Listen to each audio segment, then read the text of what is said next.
Soy investigador social, trabajo en una empresa de investigación de mercados que se llama CIMOP, que es una pequeña empresa de investigación que montamos con Cristina Santamarina en el año 85.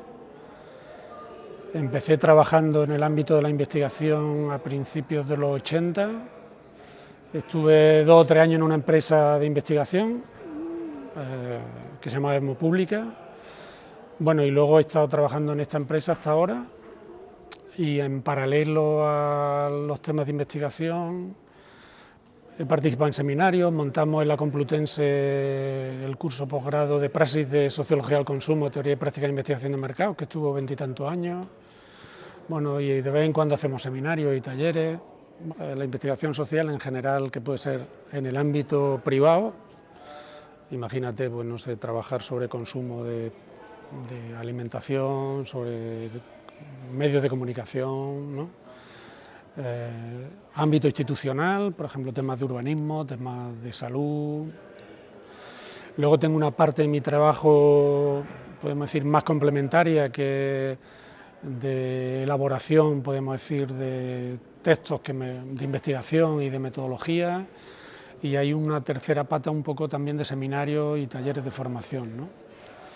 En el ámbito de la investigación más concreta, mi trabajo es muy variado, es decir, es que la ventaja que tiene mi trabajo es que te permite tocar todos los temas que se te pasen por la imaginación y otros que no se te pasen, y entrar en contacto con la gente y descubrir lo que tiene la gente en su vida y en su experiencia, lo que te van contando, en torno a temas, pues como te digo, desde el consumo del queso o del paté, a los problemas de cáncer, pasando por el suicidio asistido, la eutanasia, o los problemas de desarrollo urbano de una ciudad media de Andalucía, ¿no?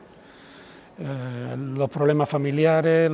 Entonces es un trabajo desde ese punto de vista humanamente muy rico, porque estás en contacto todo el día con ese tipo de personas y de experiencias. Yo siempre digo que en ese sentido mi trabajo es un privilegio, porque en la medida en que vivimos en un mundo que cada día está más fragmentado, más segmentado, ¿no?, donde la gente no sabe de la vida del otro, si no es por los medios de comunicación, y los medios te dan una vida del otro un poco singular, mi trabajo me permite estar en contacto con la vida del mundo, ¿no?, y eso a mí me enriquece mucho. Pues mi trabajo consiste tanto en hacer el proyecto. Hacer el proyecto significa estar en contacto con los clientes, entender la demanda del cliente, elaborarla para un proyecto, hacer el trabajo de campo. A mí me sigue gustando hacer el trabajo de campo, no me gusta solo hacer el análisis, aunque me veáis así con cana y la gente me dice: ¿y por qué no te dedicas ya a la vida contemplativa, ¿no? A mí me gusta viajar, me gusta ir a pueblos, me gusta ir a ciudades, me gusta ver a la gente y hablar con ellos y escuchar, ¿no? Y es lo que más me gusta. Luego hago el trabajo de análisis, de información, el trabajo de intervención a veces, depende de los tipos de trabajo. Todo eso tienes que tenerlo con lectura. Yo creo que nuestro trabajo en sociología, yo creo que una de las cosas que mejor tiene es que te despierta la curiosidad.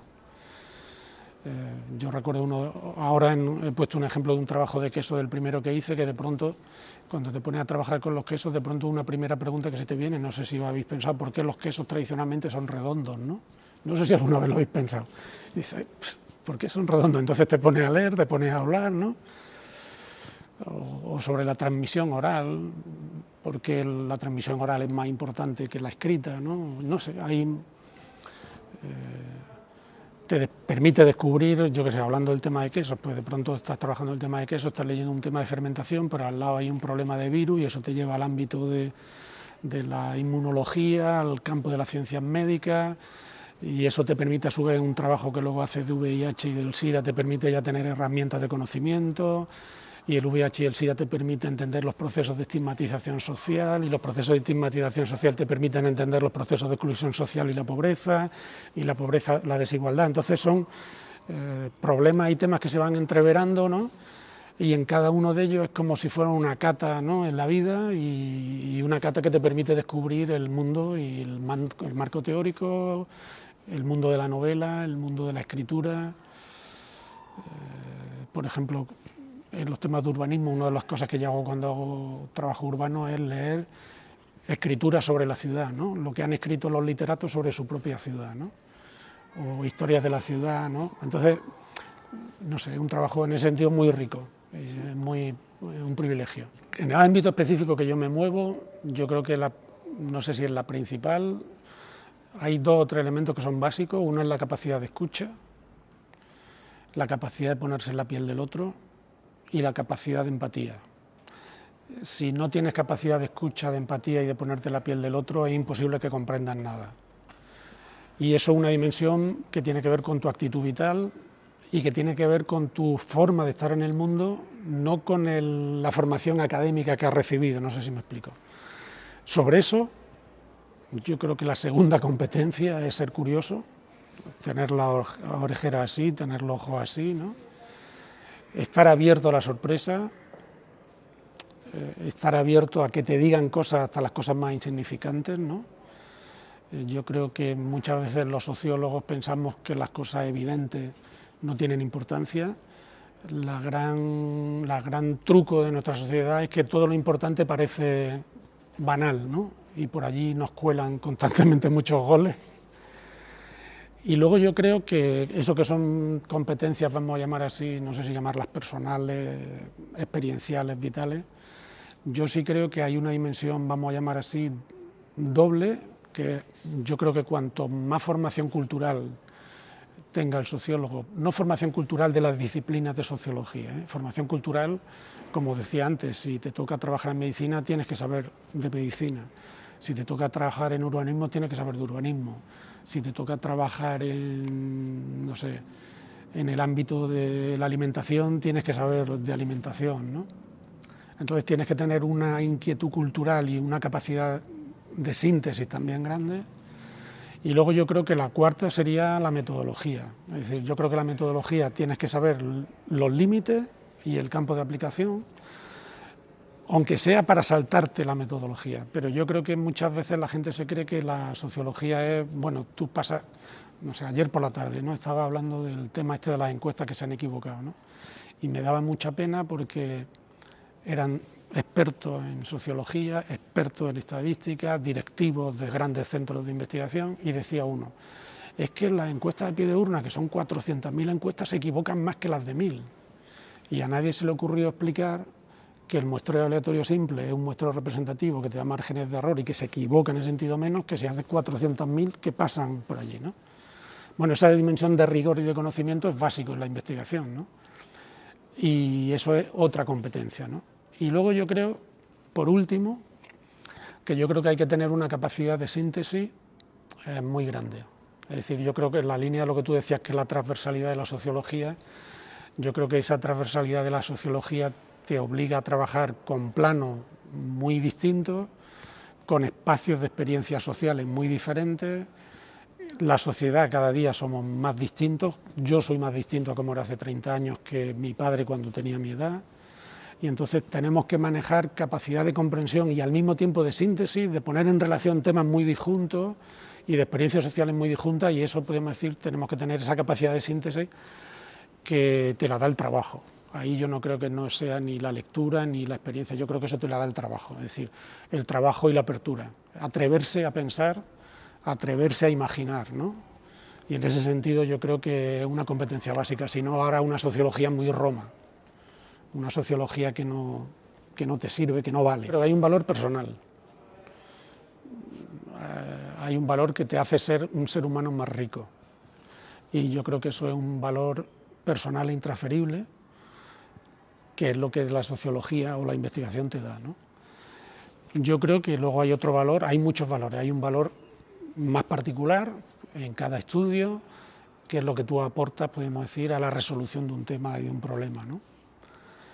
Y luego yo creo que hay una dimensión que está poco desarrollada, yo creo que en nuestro país está poco desarrollado, que sería la dimensión de que la sociología puede permitir a una sociedad tener un conocimiento más rico de sí misma, permitir una sociedad, podemos decir, más reflexiva y más democrática, ¿no?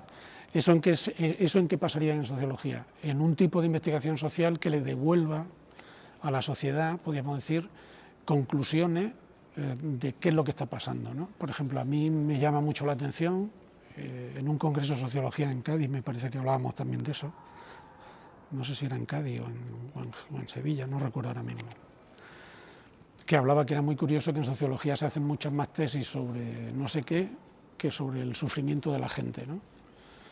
Bueno, entonces yo creo que hay un ámbito de desarrollo de la sociología que tiene que ver con la ética, pero que también tiene que ver con lo que es la sociología. La sociología nace para entender los cambios en el mundo, ¿no? Y los sociólogos debíamos de ayudar a que se entendieran mejor los cambios que se están produciendo, ¿no? Alumbrar un poquito más el futuro. Yo creo que eso es una función de la sociología que a mi juicio se hace poco. Yo creo que una de las utilidades, espero, aunque son utilidades distintas, yo creo que la utilidad en el ámbito institucional es una. Normalmente las investigaciones institucionales ayudan a enriquecer la cultura profesional de la institución, ayudan a que la institución acoja mejor a los ciudadanos, los reciba mejor, escuche mejor, desarrolle programas de intervención más adecuados, por decirlo de alguna forma. En el ámbito privado, podríamos decir, es distinto, porque suele ser más una utilidad más instrumental, no sé cómo decirte, más de diseño de producto, ¿no? Pero bueno, también tiene su utilidad, ¿no? Y yo creo que, volviendo a lo personal también, yo creo que hay una dimensión de, ya lo he dicho al principio, de enriquecimiento y también de enriquecimiento de las propias metodologías, ¿no? Yo creo que los instrumentos y las metodologías de la sociología ayudan también a que la sociedad, no sé, a lo mejor es un poco iluso, tenga más conciencia de sí misma y de los retos que tiene, ¿no? Bueno, y en ese sentido yo creo que la sociología también puede tener esa vertiente de utilidad, ¿no? Ayer, por ejemplo, en el debate de hora 25 sobre las encuestas a pie de urna y por qué las encuestas han acertado, había un chico que era estadístico que dijo, es que las metodologías de la sociología y de las encuestas tienen 50 años de antigüedad. Y entonces, ¿con eso a dónde vamos? El mundo ha cambiado. Y yo diciendo, ¿qué tendrá que ver? Es decir, es como si dijéramos, el pensamiento de Aristóteles no sirve porque se produjo hace 7.000 años. Bueno, pues si a lo mejor resulta que hace 7.000 años. No sé cómo decirlo, tenía utilidad, ¿no? El mercado ha cambiado, es decir, en los años 80, como yo digo, a la empresa le interesaba pensar qué pensaba una ama de casa de Soria. Ahora mismo a las grandes empresas multinacionales entienden el mercado español como una parte de un mercado más global, que no saben a dónde está Soria y le interesa menos todavía lo que piensa una ama de casa de Soria. Entonces, desde ese punto de vista, lógicamente ha cambiado, ¿no? Desde el punto de vista de las metodologías, yo creo que hay, entre comillas, metodologías que aunque lleven 150 años, siguen siendo metodologías básicas y útiles. El sondeo aleatorio simple sigue siendo el sondeo canónico de un muestreo aleatorio. Entonces, la investigación cualitativa con grupos sigue siendo, por lo tanto ahí hay, ahora si hay otro elemento, por ejemplo ahora mismo, ¿no? Con todo el tema de bases de datos, pues evidentemente hay herramientas y capacidad de análisis, ¿no? Yo recuerdo cuando estudié física, al lado de mi facultad había un ordenador que ocupaba como de aquí a la puerta aquella, ¿no? Una cosa entera, ¿no? Había que pedir horas con tarjetas, ¿no? Para perforación de... Ahora mismo en el móvil que llevéis allí tiene más capacidad de cálculo que ese ordenador, por lo tanto eso te da una capacidad de análisis que no tenían, ¿no? Por ejemplo, el tema del Big Data, ¿no? Que está ahora, entre comillas, de moda. Evidentemente el Big Data te da capacidad de conocimiento, de rastros, de huellas que va dejando un consumidor. Pero eso no te da comprensión de la huella, no sé si me explico. Y no te da representatividad de la huella. Es verdad que te permite una granularidad muy grande. Si tú tienes 20 millones de casos, evidentemente puedes segmentar y puedes granular mucho más que si tienes 1.200 casos. Pero 1.200 casos son representativos y sabes de qué universo es representativo, y ese caso del universo Big Data no está tan claro. Entonces, evidentemente tiene otras utilidades y hay que también formarse en eso. Entonces, hay técnicas, de la misma forma que hay análisis estadísticos nuevos, te quiero decir, hace 20 años la gente hacía un factorial, hacía una correlación y ya. Ahora tienes que tener más tipos de análisis, ¿no? Entonces, evidentemente, se va... no sé si es la palabra, más que complejizando, diversificando. Pero lo que se refiere a la formación básica, que era lo que te comentaba antes, o os comentaba antes, yo creo que sigue siendo igual, incluso más. Porque antes tú tenías, no sé cómo decirlo, dos fuentes de información, ¿no? Tenías, vamos a poner, los grupos y las encuestas. Ahora tienes los grupos, tienes las encuestas, tienes la observación etnográfica, tienes los cuadernos de escucha, tienes el Big Data, ¿no? Tienes los registros. Entonces, si tú quieres con toda esa información manejarla, tú tienes que tener mayor capacidad analítica. De hecho, ahora mismo toda la gente que trabaja en Big Data no tiene ninguna capacidad analítica. Ahora son muy modernos, casi como en el texto que me has preguntado.